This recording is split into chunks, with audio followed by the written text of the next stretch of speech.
Hi అండి, అందరికీ happy Sunday all. Sunday special మా ఇంట్లో మటన్ దమ్ బిర్యానీ చేసుకున్నాము. ఎలా చేసుకున్నామో చూపిస్తాను, చూడండి. 1/2 kg మటన్ తీసుకొని వాటర్ పోసి 2-3 టైమ్స్ మంచిగా వాష్ చేయాలి. ఇప్పుడు ఒక కుక్కర్ పెట్టుకొని వాష్ చేసిన మటన్ అంతా అందులో వేసుకోవాలి.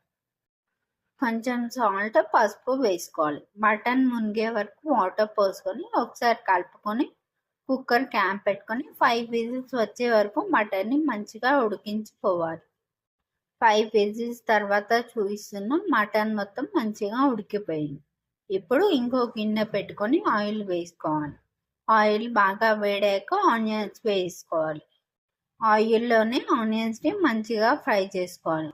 చూడండి, ఇలా గోల్డెన్ బ్రౌన్ కలర్ వచ్చే వరకు ఫ్రై చేసుకోవాలి. ఇప్పుడు ఆనియన్స్ కొంచెం చల్లగా అయ్యాక 2 స్పూన్ల కారం వేసుకోవాలి.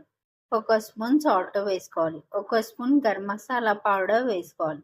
1 స్పూన్ ధనియాల పౌడర్ వేసుకోవాలి. 1 స్పూన్ బిర్యానీ మసాలా వేసుకోవాలి. 1 స్పూన్ అల్లం పేస్ట్ వేసుకోవాలి. 1 స్పూన్ పసుపు వేసుకోవాలి. ఒక పెద్ద నిమ్మకాయ పిండుకోవాలి. పెరుగు వేసుకోవాలి. కొంచెం కొత్తిమీర, పుదీనా వేసుకోవాలి.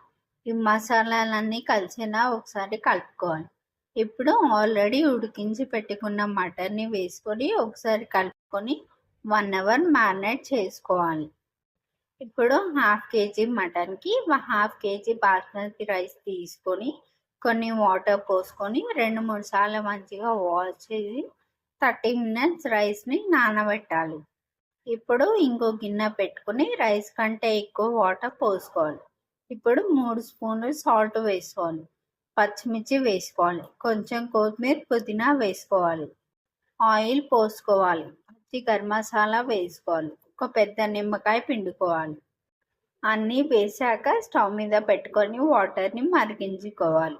వాటర్ మరుగుతున్నాయి కదా, ఇప్పుడు ఆల్రెడీ నానబెట్టిన బాస్మతి రైస్ని వేసి 70% రైస్ని మంచిగా ఉడికించుకోవాలి. ఇప్పుడు మటన్ మ్యారినేట్ చేసిన గిన్నెలోకి రైస్ అంతా వేసుకోవాలి. రైస్ అంతా వేసాక గిన్నెకి క్యాప్ పెట్టుకొని పక్కన పెట్టుకోవాలి. ఇప్పుడు స్టవ్ మీద ఒక తవా పెట్టుకొని బిర్యానీ గిన్నె పెట్టుకోవాలి. దాని మీద వెయిట్ కోసం ఒక రోల్ పెట్టుకోవాలి. 20 మినిట్స్ దమ్ చేసుకోవాలి. 20 మినిట్స్ తర్వాత చూపిస్తున్న వేడి వేడి మటన్ దమ్ బిర్యానీ రెడీ అయింది. పీస్ చూడండి ఎంత సాఫ్ట్గా జ్యూసీగా ఉందో. సో మీరు కూడా తప్పకుండా ట్రై చేయండి.